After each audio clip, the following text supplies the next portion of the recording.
I just say starting fast, because that was like one of our biggest problems last year, just starting the games like kind of lackadaisical or slow. So that's been like a big emphasis that we've been having since fall camp, to just start practice fast. So how much pent up energy is there going into a Friday night game when you play somebody else? A lot. I bet we all can't wait. We've been waiting for however long it's been since December, so time's been flying and we can't wait. When you hear Coach Dock's offense, you hear about receivers getting involved and everything else, getting more touches. Have you seen that through spring and fall camp? Oh, for sure. We've been slinging it around all day, every day. And it's been fun to see everybody just come out their shell and do what they do best.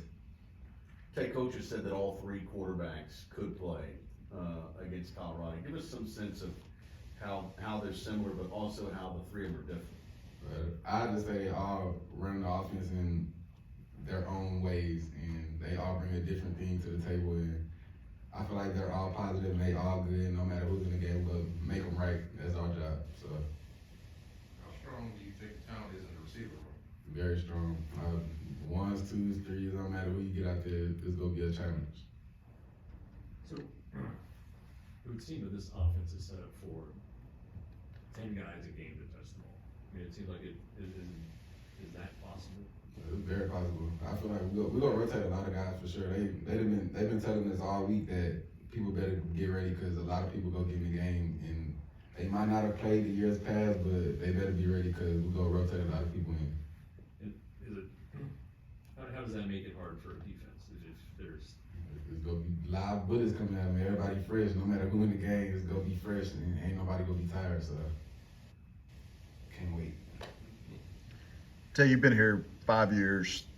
How talented is that receiver room compared to years past? I was very talented. Even though like the years prior, I feel like we was very talented still, but this group is different, and we got a lot of young, talented guys. So I can't wait to see what they grow into.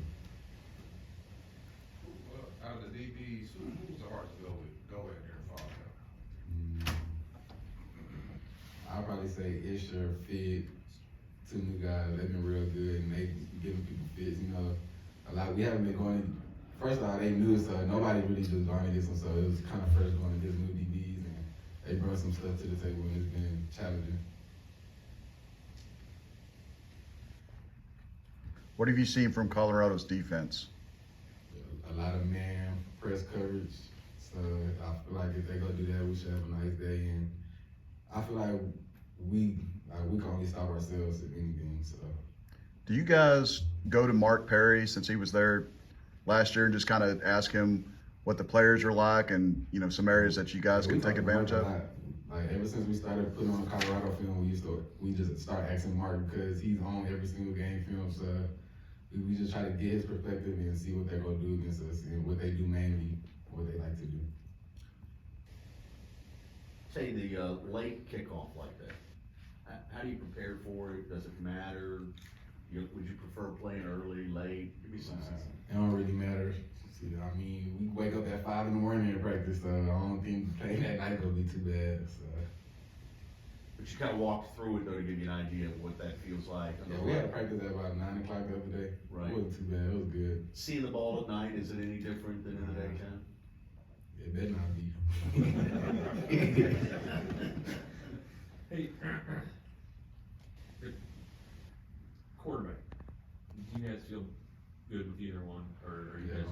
no matter who in the game, our job is to make them right, no matter who they choose or decide, and that's just what we're gonna do. Just do our job to the best of our ability. But either one you're cool with? Either one. You've been around Max a long time though. I mean, you've seen the ups and downs he's had with injuries, and I mean, he's got a lot of starts. What do you see different in him? He seemed a little different going into this year. He's just tough, and I feel like he's just been a team player no matter what decisions has been thrown at him, no matter what outcomes, and everything that's thrown at him, he's handled it very well, and we love Max, and we got his back no matter what. Do you think people maybe don't have a true sense of, because he's had the injuries and the ups and downs, of how good of a quarterback he really could be? Yeah, I feel like a lot of people have like a misconception, because I seen Max when he first came in early, so I done seen it straight out of high school how good he was, and the ball placement he had, he could be real good. A lot of people don't realize just how hurt he was most of last Yeah, year. a lot of people don't know. Like when I tell them, they'll be surprised. What's your degree? Criminal justice. I'm in my master's. master's program for criminal justice too. Obviously, you don't share the room with the tight ends, but you see them. I mean, it feels like they're gonna be play a bigger role in this offense. What have you seen from them? What are you hearing out of those guys? Well, they just been getting ready. Most of our main offense is 11 personnel, so it's mostly mainly gonna be a tight end in there. So it's gonna be fun. They bring a lot to the table. Jared, Spivey, Carter, really all those guys, they good. We just go show them on game nights. Will we see you in the return game? Hopefully. Not saying like that DD get hurt or nothing, but yeah, hopefully. I mean, you go against this defense, I'm not asking you to get away secret, but how different has that defense looked going against it? I mean, It's very different. I mean, they run a 3-3-5, so it's gonna be 8 people in the, like dropping every time. And I used to watch Coach Gillespie at Tulsa, and I feel like they did a great job at Tulsa. Like the games I watched, they play Oklahoma State every year. They really lock them down, hold them to like 17 points or less, really every year. And then last year, another game I watched was Ohio State. And they really was doing a very good job against their offense. Everybody know how good their offense is. So I feel like the only time they really score is when their offense put them in a bad position. Anything else for Tay?